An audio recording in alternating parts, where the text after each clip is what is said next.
নমস্কার, আমি চিত্ত শাস্ত্রী। আইআরকে টিভিতে সকল দর্শক এবং শ্রোতা বন্ধুদের অকৃত্রিম ভালোবাসা জানিয়ে আজকের একটি নতুন এপিসোড শুরু করছি। 2025 জানুয়ারি মাসের 20 তারিখ ক্ষমতার শীর্ষ আসনে বসতে চলেছেন আমেরিকার নতুন প্রেসিডেন্ট ডোনাল্ড ট্রাম্প। আপনারা অল্প বিস্তর সকলেই জানেন।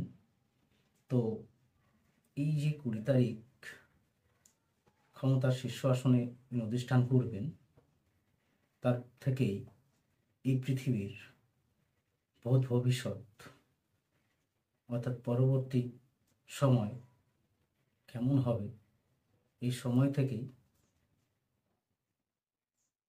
ক্যালকুলেশন করে যে তথ্য পাওয়া যাচ্ছে তা আমাদের চোখে সত্যি বিস্ময়কর। দেখুন, দেশ বিদেশ জুড়ে যে একটা অস্থিরতা, যুদ্ধ পরিস্থিতি এবং যুদ্ধ হচ্ছে, প্রচুর প্রাণনাশ, ধন সম্পদের ক্ষয়ক্ষতি, মানবজাতির ধ্বংস, চায়নায় ভাইরাস, ভারতবর্ষে সেই ভাইরাসের প্রকোপ ধীরে ধীরে আশা করি অন্যান্য জায়গায় কম বেশি ছড়িয়ে পড়বে আশা করা যাচ্ছে। তো কি হবে এই পৃথিবীর পরবর্তী 2025 সাল থেকে পরবর্তী সময়গুলো? পৃথিবী কি সত্যি ধ্বংস হবে?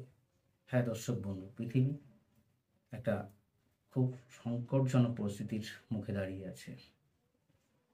তো ডোনাল্ড ট্রাম্প যে প্রতিশ্রুতি দিয়েছিলেন যে ক্ষমতায় আসলে যুদ্ধ বন্ধ করে দেবেন, আমরা যদি আমাদের মহাভারতকে একবার কল্পনা করি এবং তার দিকে দৃষ্টিপাত করি বাস্তব, তো একটা সময় ভগবান শ্রীকৃষ্ণ এই মহাভারতের যুদ্ধকে এড়ানোর জন্য তিনি কিন্তু শান্তি বার্তা দিয়েছিলেন, তার শান্তি বার্তাকে প্রত্যাখ্যান করেছিলেন। শান্তি বার্তা প্রত্যাখ্যানের ফলশ্রুতি এক মহাযুদ্ধ, মহাভারত হয়েছিল, ভয়াবহ ধ্বংসযজ্ঞ। তো আজকে ডোনাল্ড ট্রাম্প যখন তার শান্তির বার্তা, যে সমস্ত রাষ্ট্রনেতারা যুদ্ধ নিয়ে মেতে আছেন বা মাতামাতি করছেন, তাদেরকে অবশ্যই এই শান্তির বার্তা তিনি দিয়ে থাকবেন। কিন্তু আমার চিন্তাভাবনা অনুসারে এই শান্তির বার্তা সকলে কিন্তু গ্রহণ করবেন না। তার ফলাফল ধ্বংসাত্মক হয়ে ওঠার সম্ভাবনায় তীব্র থেকে তীব্রতর, অর্থাৎ এক মহাযুদ্ধ বা আগামী বিশ্ব ধীরে ধীরে তৃতীয় বিশ্ব যে যুদ্ধের দিকে অগ্রসর হবে। আমার চিন্তাভাবনা এবং ক্যালকুলেশন 100% এটাই বলছে।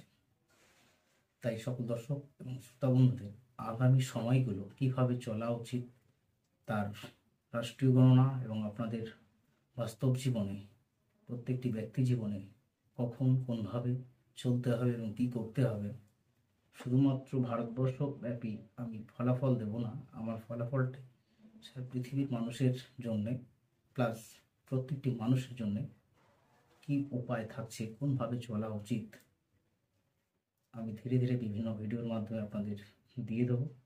Indian astrology and research organization অদূর ভবিষ্যতে এক উল্লেখযোগ্য ভূমিকা রাখবে